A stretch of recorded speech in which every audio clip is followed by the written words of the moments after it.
Richard, I'm sure, disagree with me in some elements of it. I'm calling all our 3 battles in the Tees Valley battles, not skirmishes. An engagement is not a skirmish because there are only, half a dozen players in it. Okay, people tend to think that a battle is a larger engagement, but even a few hundred men. These are battles, and by the definition, actually put out by English Heritage in the Register of Historic Battlefields, a skirmish by definition, and I don't know whether this has changed, is a mobile encounter between forces who never become fully engaged. Now, I can assure you, all 3 engagements that we had in the Tees Valley, the 2 units were very much engaged. The battle definition is that a battle must not represent a lesser form of engagement, a skirmish, and it must have had political, military, historical, or biographical significance. And I can argue within the context of the local scene, sub-regional, and the regional scene, these 3 engagements in the Tees Valley are important, including Yarm. There must be organised violence. I like organised violence. It must have involved recognised military units, and thus not a riotous crowd or other disorganised groups. These were proper military units that are engaged. It must have been fought over a definable geographical space, which they were, and there must have been a clear function and purpose. The destruction of the enemy, the moral collapse of one contending party, a limitation of violence. You don't want to be fighting for longer than you have to. You're coming to harm as well as your enemy. So you get in there, you get it done, you get out of it, okay?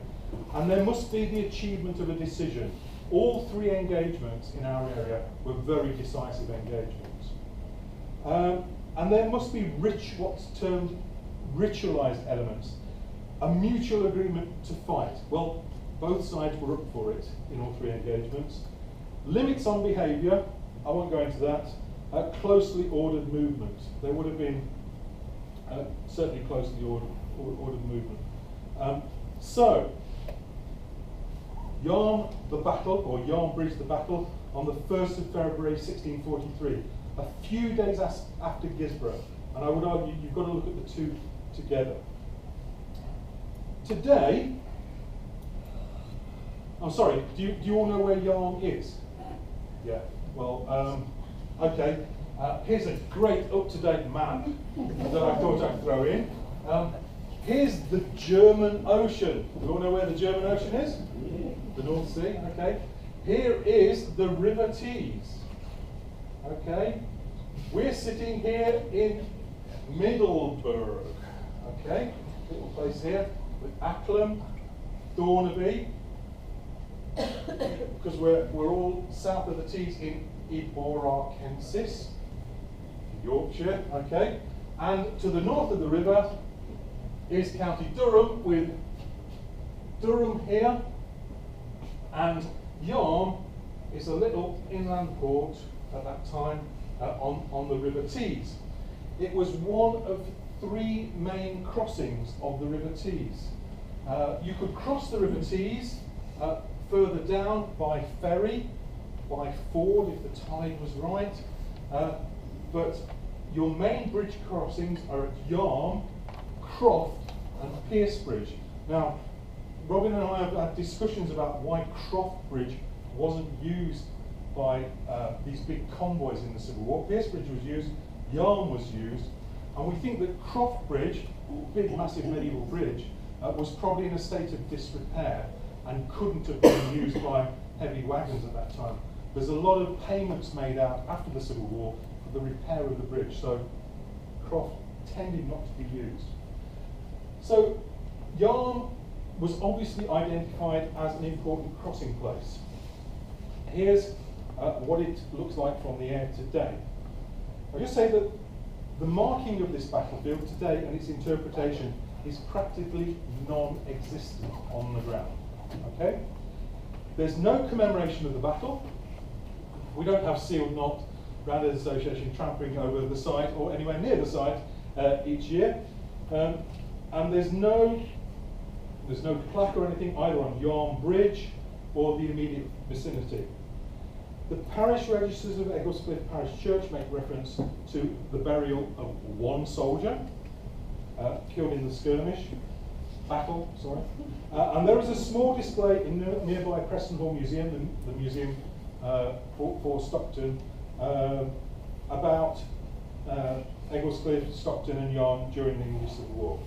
And there are no known annual reenactments, and the battle is not included, I don't think, in the register of historic battlefields. It's located immediately north to the market town of Yarm on the River Tees, approximately 5 miles, 8 kilometres south of Stockton-on-Tees. And the extent of the battle was less than a square mile. It was a very contained, very small action indeed. And the landscape type, it was an engagement like Pierce Bridge, unlike Gisborough, on a bridge river crossing for the reasons we saw earlier on. This was one of the main crossing points for the Royalist convoys going from Newcastle to York. So, a description of the landscape today. It's important to get your head round what you can see today. The River Tees, generally flowing west to east towards the North Sea coast, it forms a huge loop here as it turns north and then south, and the land within the loop accommodates the small town of Yarm, with Yarm Bridge, the river crossing between Yarm and Egglescliffe to the north. To the north of the bridge, the land rises steadily with the medieval settlement and church of Egglescliffe on the high ground overlooking the river valley here, with the centre of the medieval village. I think it's there, is it, Robin? Around about? Yeah, there, yeah. Basically, you've got the medieval settlement there, and then the more recent settlement of Egglescliffe, either side of the A135 and A67 roads, the road up to Stockton, and then the Early Nook Road, which goes off to Darlington. There's the bridge. Now, what with Egglescliffe Church on the higher ground, in the background to the northeast. What you see there is basically the bridge that was fought over. This, up to here, is the medieval bridge. The bridge from the early 15th century, about 1400, I think. The reason this bit isn't medieval is because just after the Battle of Yarm, we think, that arch was broken through and a wooden drawbridge was put over it for defence.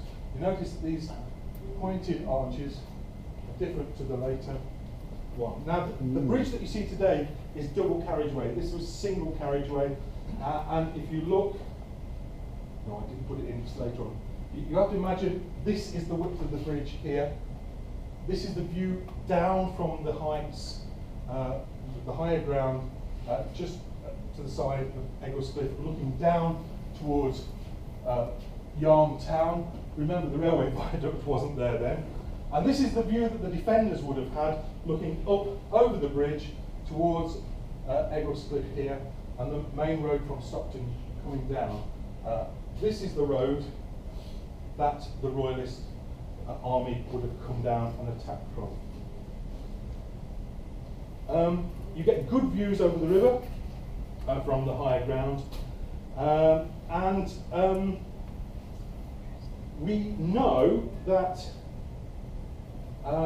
somewhere on the high ground, on the Egglescliffe side of the bridge, in the Bishop's War, Sir William Pennyman actually started an artillery emplacement to defend the bridge. And we also know that towards the end of the Bishop's War, efforts were being made to extend that emplacement to accommodate 2 batteries, 2 guns, not quite sure. And I think it was in the mid 20th century, somebody speculated that some earthworks off Butts Lane were the remains of Civil War activity. Now, it will be very interesting with Robin's investigation next week to see if we can find any remains of any such emplacement. But I just wanted to put an aerial view in of Egglescliffe in detail. And while I was looking at this, just a couple of days ago, and I think we ought to have a look at these, and call me an idiot, and Richard will probably say, nonsense there, World War II trench experiments. What's this thing here?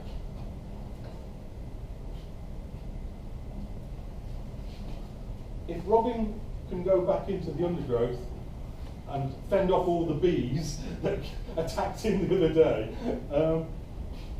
it may be nothing, but somewhere in this area, probably in the back gardens now and completely levelled and flattened, there was this, I think, artillery emplacement.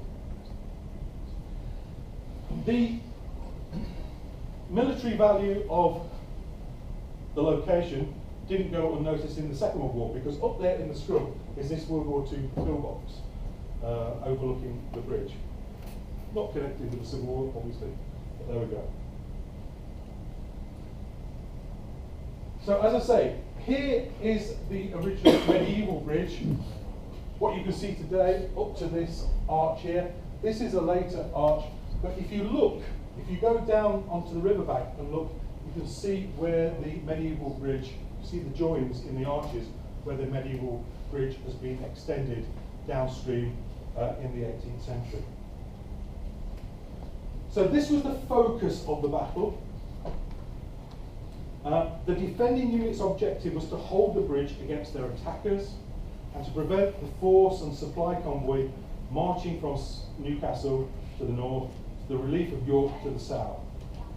It's likely that the small force of defenders utilised the small artillery emplacement that we've been talking about to the north of the bridge and created barricades on at either both ends of the bridge or one end of the bridge and also across Yarm High Street. The much larger force of attackers had every intention of forcing the bridge crossing and sweeping their opponents aside, which they obviously did. Fighting was probably very short-lived and fierce. At the artillery emplacement at Egglescliffe, on the approach to the bridge, over it, and probably along the High Street. Also, possibly, through any flanking movements that might have taken place over a couple of fords, downstream and upstream from the bridge. The Royalists may well have sent units across the fords to launch flanking attacks on the defenders. The defending force probably lost any order it tried to maintain very quickly in the face of this massive convoy and supporting units. And it was very isolated. There was no calling on any reinforcements. The nearest reinforcements were probably at Selby or somewhere ridiculously far away.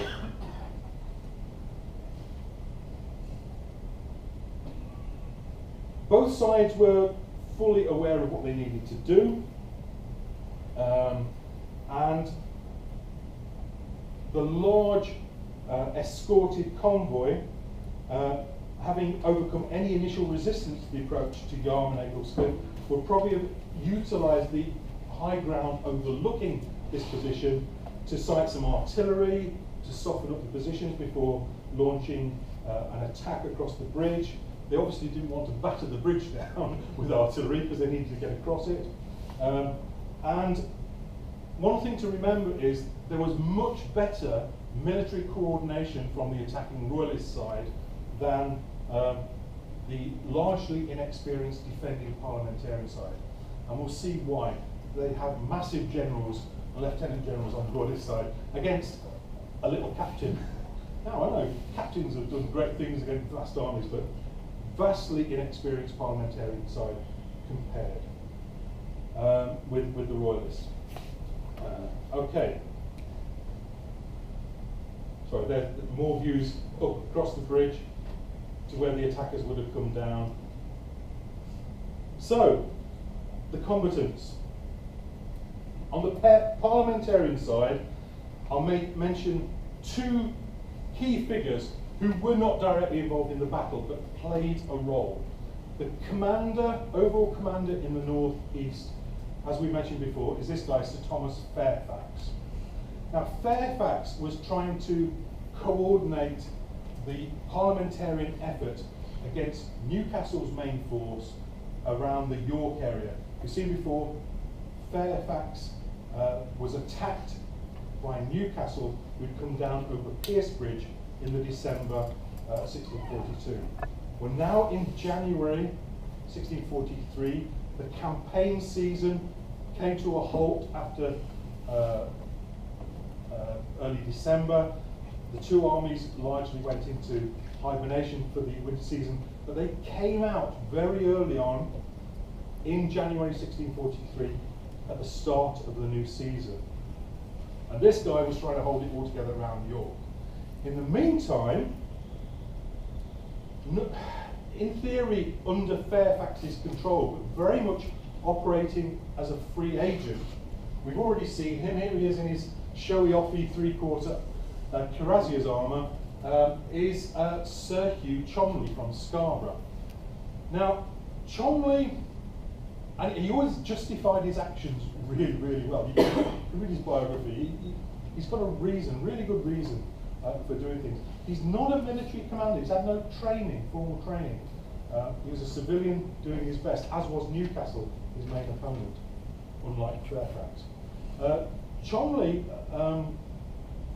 knew that his position to the east and north of York was about to be threatened. He got wind that the Royalists were gathering troops in the Tees Valley to help this Royalist convoy across the Tees from Newcastle to York. So he dispatched a small force up to Guisborough, as we've already heard, and from Guisborough, after his success at Guisborough, he dispatched parts of his force under the command of Captain Medley or Mildmay. Now, we don't have any pictures of Medley or Mildmay, so I've thrown this one in. A Royalist commander. Can somebody identify him? Do you know who he is? No, I don't. On to Yarm. Okay, so these are the parliamentarian players. And of course, the only guy who had a direct involvement at Yarm was this guy, Captain Medley. Cholmondeley went after Guisborough back to Malton and Scarborough. On the Royalist side, again, we've got an indirect player in the Battle of Yarm in the form of William Cavendish, 1st Duke of Newcastle.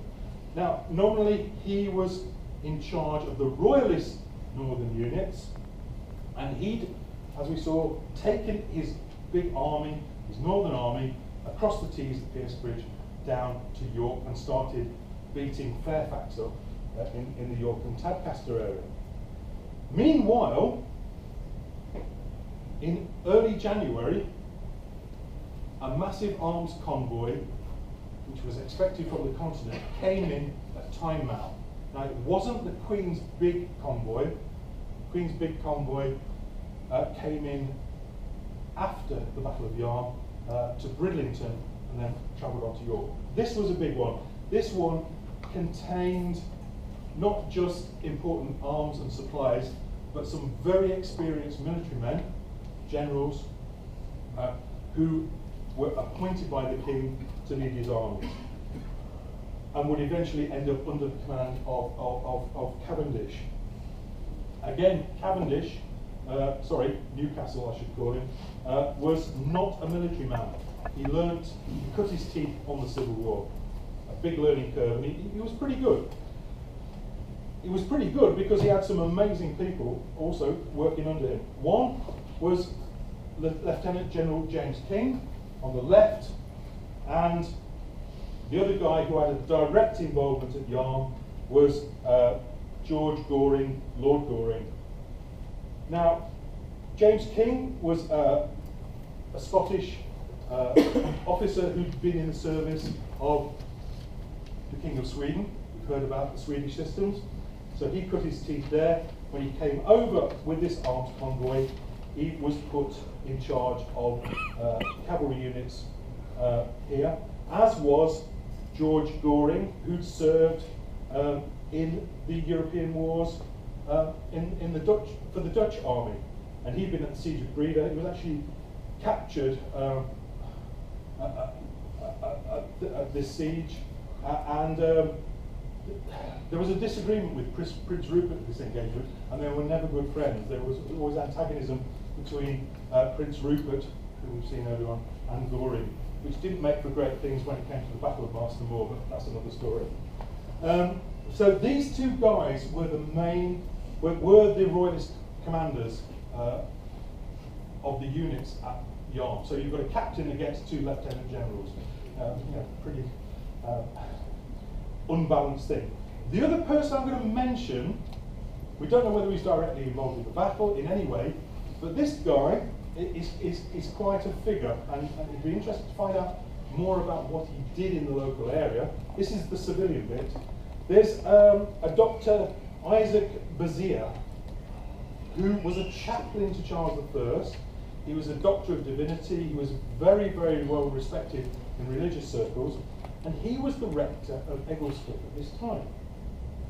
Okay, and as I say, we don't know his involvement in the battle, but we do know what he was instructed to do after the battle, which is quite interesting, and we'll come on to it. Okay, so to put the battle in context, the king raises his standard in August 1642. Local units from the north go down to support his main field armies. Okay, Pennyman's Foot, Pennyman's Horse from Ormsby, and so on. They fight Powick Bridge, Shield, Marlborough, up to the December, before retiring to winter quarters in Oxford. Okay?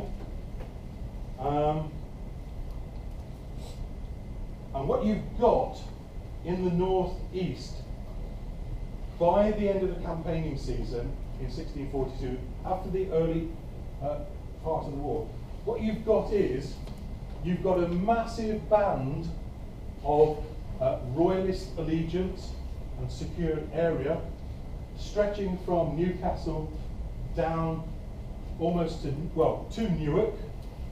They had to keep the supply lines open to the south via Newark. And what Newcastle had virtually done from his headquarters at York, he'd virtually split in two the units at Hull and Scarborough of the parliamentarians and the units under Fairfax in Leeds. So you've got this massive, massive dividing area. And the theory is that if Newcastle had been able to contain Fairfax and destroy the parliamentarian opposition in the northeast of England completely, if he'd taken the initiative more, he could have marched the Northern Army down south to join the king and probably have won the war. That's one theory anyway.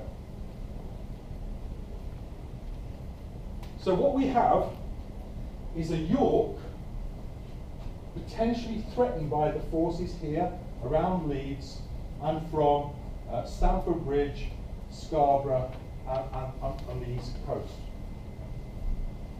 In the middle of all this, Sir Hugh Cholmondeley hears about this supply convoy that's come in. It's going to start travelling south. He needs to neutralise the Tees Valley forces that are being raised in the Tees Valley to assist this convoy. And what he does, as we heard earlier on, he marches his small force, about 500 men, across the North York Moors in winter to end up in Guisborough, and he defeats, and he defeats this small force under Guildford Slingsby at Guisborough. But it doesn't end there, because he's only completed one part of his mission. He's made the resistance to the convoy a bit better by destroying this supporting force. But he needs to get to grips with the convoy itself. He needs to stop this convoy getting to York. And what he offers is a very, very token gesture. Because he either goes back to Malton after the Battle of Guisborough, with his force, regroups and sends them out again. But I think it's more likely that he goes back with the prisoners and a small force back to Malton, and he leaves his Captain Medley, or Mildmay as he's called, at Guisborough, and instructs him to travel from Guisborough to Yarm to intercept and stop the convoy. So 16th of January, they defeat the Royalist forces assembling to escort the convoy, and they move their force to Yarm in anticipation of this convoy crossing the Tees at Yarm, which also suggests they knew Pierce Bridge and Croft weren't options. I don't know how they knew this, but anyway. So they march their forces from Guisborough across down Ladgate Lane, probably, down here through Marton, along Ladgate Lane, and they set up their operations in Yarm, and they wait for this convoy. Now, what sort of reception they got from communities which were largely Royalist, Royalist rector in Egglescliffe Church, we don't know. It'd be interesting to find out. But they probably set themselves up both in Yarm and on the heights overlooking the bridge as an attempt to stop the convoy. They might have prepared the artillery defences if they'd fallen into disrepair, tried to improve them, tried to sight the couple of guns that they've got in the artillery fort that we know had been started there. We don't know. They didn't have to wait long. 16th of January, Guisborough. The 1st of February, down the road from Stockton, come rumbling the Royalists with their convoy. Medley had a really, really difficult task. His force consisted of only about 400 foot, approximately 4 or 5 companies of foot, pikemen, musketeers, 3 troops of horse, probably numbering about 120 horsemen, and a couple of guns, a couple of light guns that they managed to drag there with them. We know the names, possible names of the commanders of the companies of horse: Captains Medley and Mildmay, his own troop, Captain Alured, and a Dutchman, Lieutenant Bannerhurst. The guns that they had were probably the guns that they dragged over the North York Moors with them on the way to Guisborough. And we know that they would have sighted the guns in ideal defensive positions, either in the emplacement, in the Egglescliffe, or on the bridge, or in the streets at least. Now, we don't know what size force the Royalists were bringing down the road. What we do know is that the convoy that they were guarding was pretty massive. The supply convoy had 20 pieces of ordnance, and that's not just 20 guns, that's 20 guns, carriages, all the horses, all the wagons with all the equipment and powder and shot and furniture that they needed to fire the guns. There were 200 officers. There was £20,000 in cash to pay their way for supplies and to buy arms when they got to York. There were 120 wagons. There were 140 pack horses. And there's a curious reference to there being 4,000 horse arms.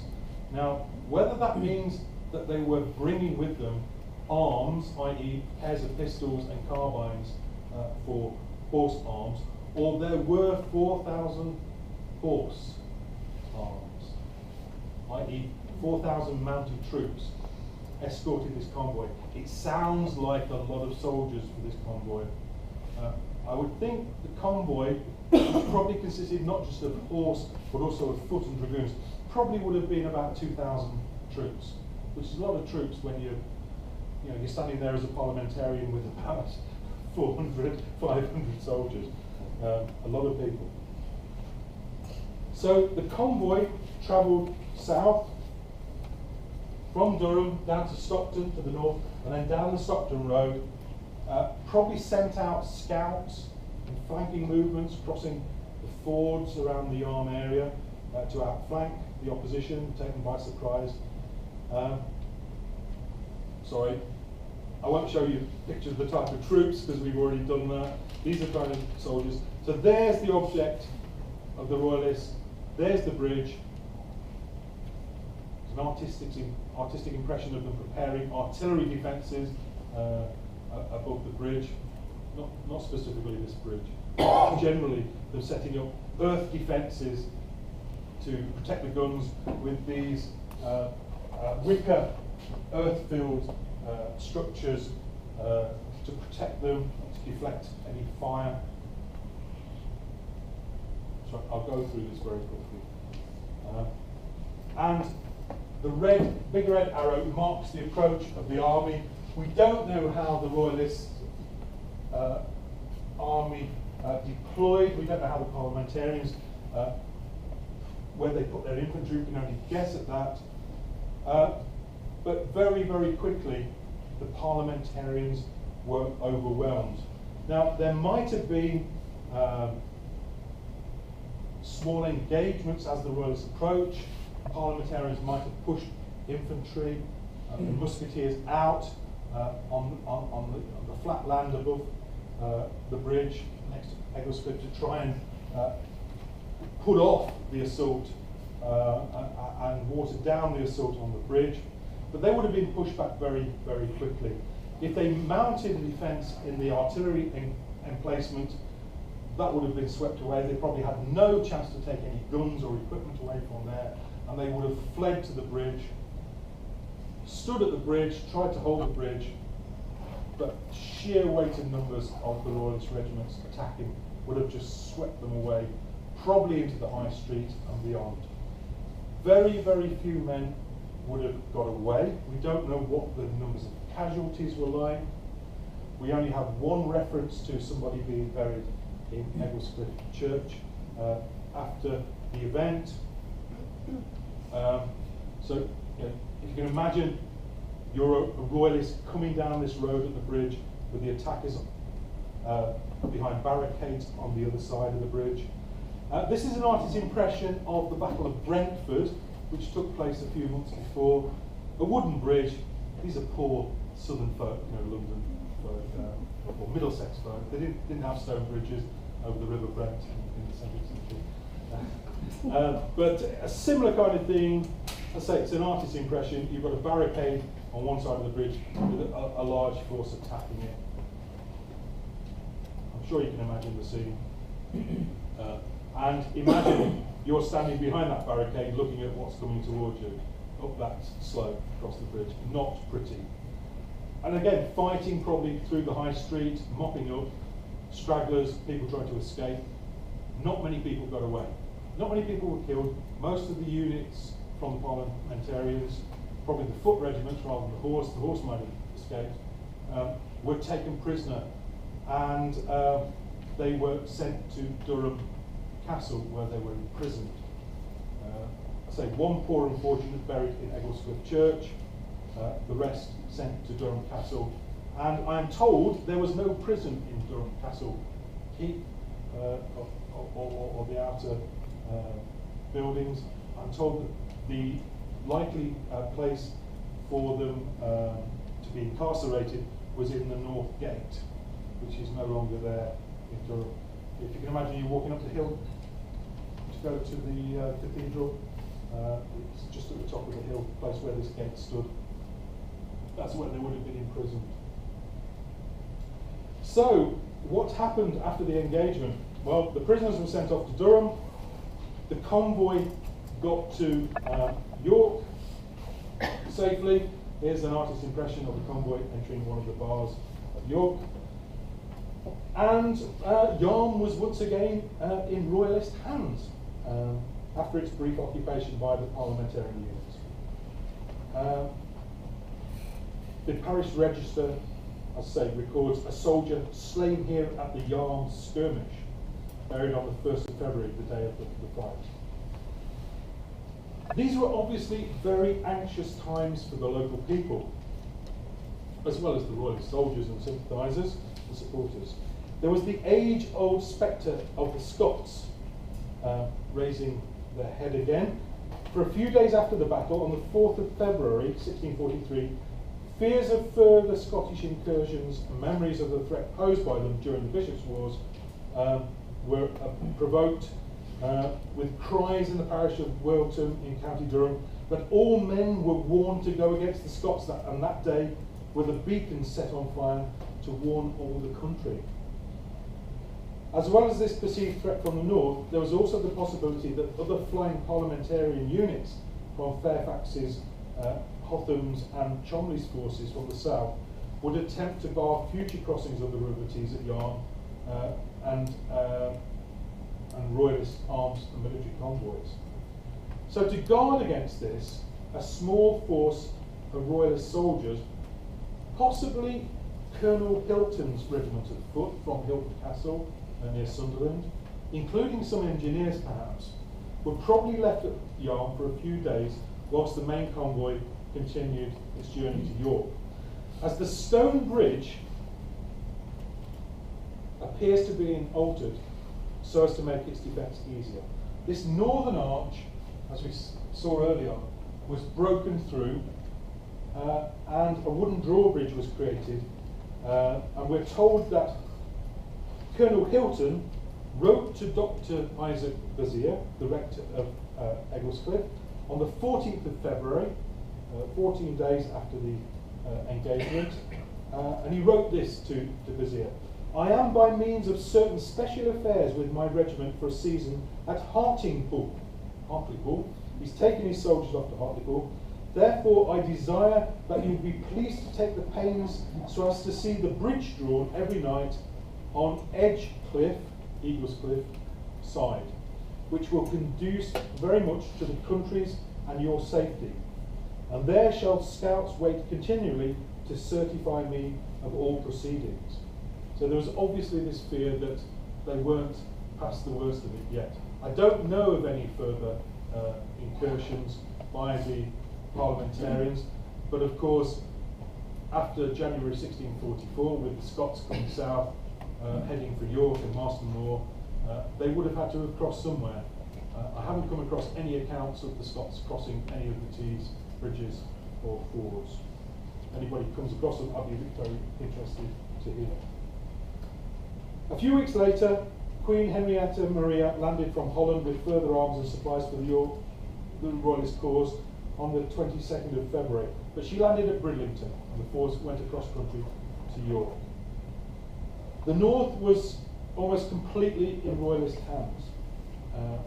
A few months later, near Leeds, at the Battle of Old Walton Moor, the Earl of Newcastle soundly defeated Fairfax's army, but failed to follow up the advantage which might have allowed him to move south. As I say, when the Scots entered the war in January 1644, leading to the Battle of Marston Moor, the King's defeat was almost inevitable. The engagement at Yarm, like the earlier one at Piercebridge in December 42, clearly showed the strength of the Royalists in the north, their ability in arming and supplying their field armies from continental imports brought in through Tynemouth and Newcastle, and in those early months of the Civil War, the inability of the parliamentarians in the north to produce a sufficient counter force to keep the Royalists at bay. I think there's a lot more work to do if we can find further material on our three local battles and to develop the story, the broader story out. I think we can hold our own to tell a really good Civil War story in the context of the North. And I do implore you, if anybody's interested in carrying out further studies and contributing to the project, the River Tees Revisited, or the North East Turned Upside Down project, which will happen eventually, then I'd really love to hear from you. Thanks for listening. If you've got any questions, I'll try and answer.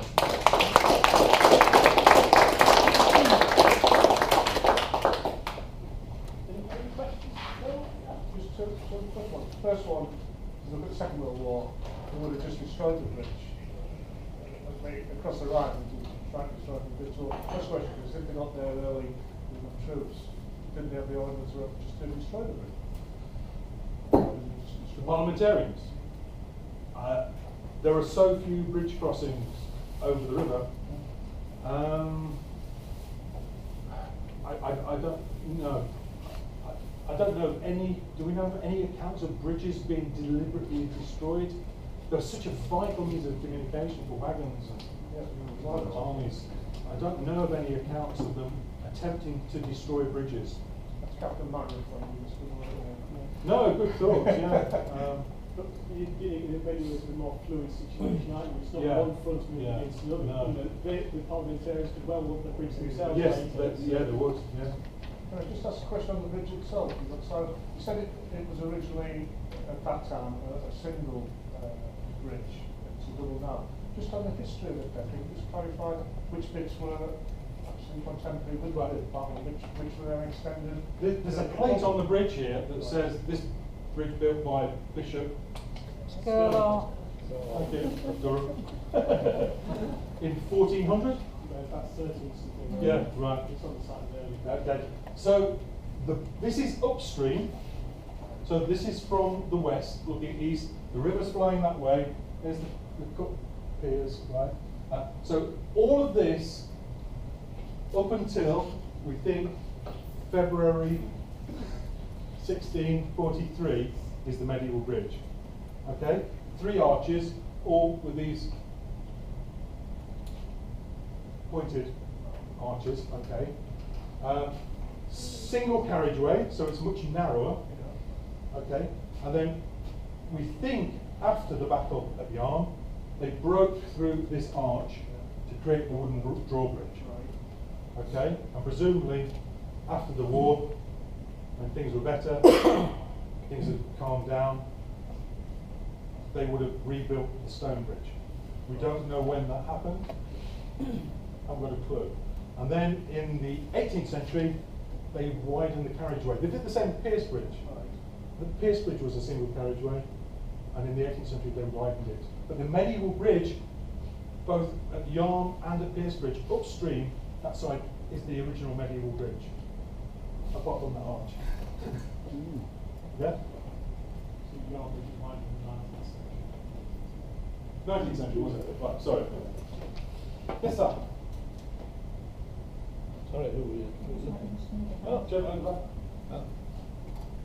Okay. Sorry. In the early 19th century, a metal bridge was built at Yarm, which then fell down within months of being opened to replace the medieval stone bridge. Yeah, that's true. You mentioned earlier about from Gisborough that the parliamentarians would come down Radcliffe Lane, which presumably they would have had to pass Ormsby Hall and Pennyman. Was Pennyman still around at that time? No. In his army? James Pennyman went off with the King and the Royalist Army, and his unit of his troop of horse became part of Prince Rupert's cavalry regiment.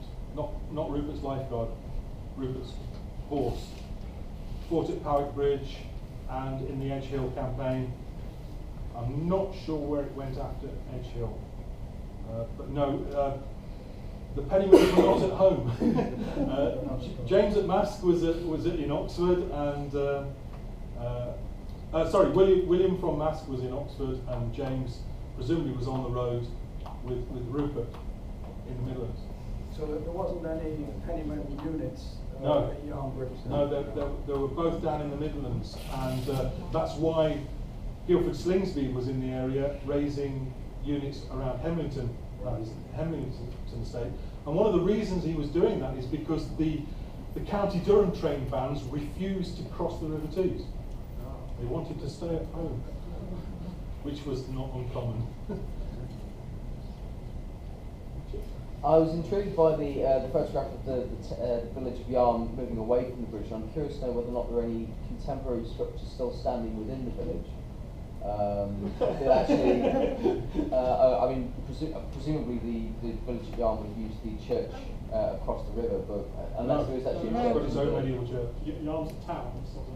Well, Yes, yeah, and there was a medieval church. Unfortunately, it was heavily demolished in the 18th century. So all you've got is the West Italy church surviving. There are a couple of medieval structures left in Yarm. Very few, very few 17th century structures, but there are a couple of medieval structures left. The principal reason I ask is because if there are structures that were standing at the time of the engagement, and given its relatively urban context, it would be worthwhile, I suspect, examining the north face of the bridge and also the contemporary structures for bullet impacts from the firefights. Certainly from siege sites, there are numerous bullet impacts on church and castle sites and manor houses and such, simply because they fall as backdrop to the fighting. But given this as a relatively urbanised context, you might actually find impact evidence for fighting. Sorry, 2 cannonballs were found in Kirklevington Grange, you know, under a tree that proved to be, I think, of this era. In fact, it said on a recent planning application that it could be a battlefield site. That's in Kirklevington. I don't know. No, it's actually the Tees archaeology. It's on the Tees archaeology site that these 2 cannonballs actually related to a possible battlefield site. It's not something I've dreamt of. Right. We'll have a look at that. Thank you. And Kirklevington Grange actually is a much older building than it at first appears. It was considerably modernised in 1890, that's the prison. But the whole area around Kirklevington is, you know, we have old halls, one of which actually was destroyed by fire in 1703.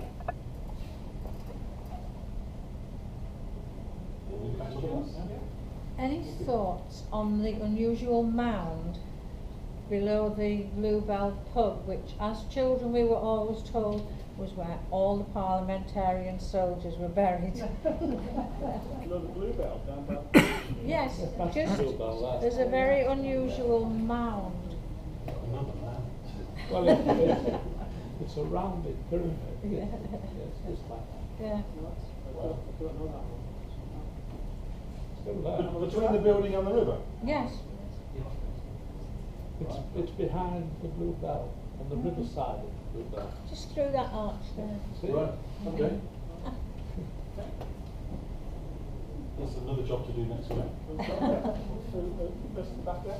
Sorry, Chair. Going back to when we were in Newcastle, there was a bit where we looked at the myth between the conflict in Newcastle and Sunderland, and the idea was that Newcastle was royalist and Sunderland was parliamentarian. Why didn't they use the same techniques on Wigan as well as the Tees? Or is there any evidence that they were trying to do the same? You know, if they're moving from Newcastle, moving the convoys from Newcastle down to York, but perhaps they've got to cross the Wigan as well as the Tees? I mean, by the time the Scots invaded in 1644, they come down, they stagger down to Newcastle in one of the worst winters for many, many years. There are contemporary reports saying we couldn't see our own men 3 feet in front of us. When the time they get down to Newcastle, have a go at besieging it, decide it isn't going to work. They pretty well got Newcastle encircled. Nobody's taking any convoys in. You know, I was thinking about these ideas. If the convoys he's talking about in 1642 and 43. There's no Scots there then. No, what I'm saying is why isn't the royalist forces from Sunderland There's no parliamentarians in Sunderland. I don't think there are any parliamentarian forces to talk of at all. No. It's the That's what I'm Scots. saying. Weren't we saying at the time that Sunderland was a parliamentarian No, base? it wasn't. No, it No, wasn't. it's the Right. Scots who occupy Yeah. Sunderland, Right. who have come to fight. There are never parliamentarians as such in No. Sunderland. Right. There are Scots in Sunderland after January 1644. Hilton's regiment is a royalist regiment from Hilton Castle. Right. There is a tendency for the ports, because it's full of merchants who have their, their financial interests and trade interests at heart, tended to be more pro the Parliament. But it's this, you know, you get this latent support for the Parliament or the King. Don't get the idea that everybody was fully divided and fully active militarily. The parliamentarian sympathy might have been greater in Sunderland, but it didn't manifest itself in the form of any military activity or naval activity.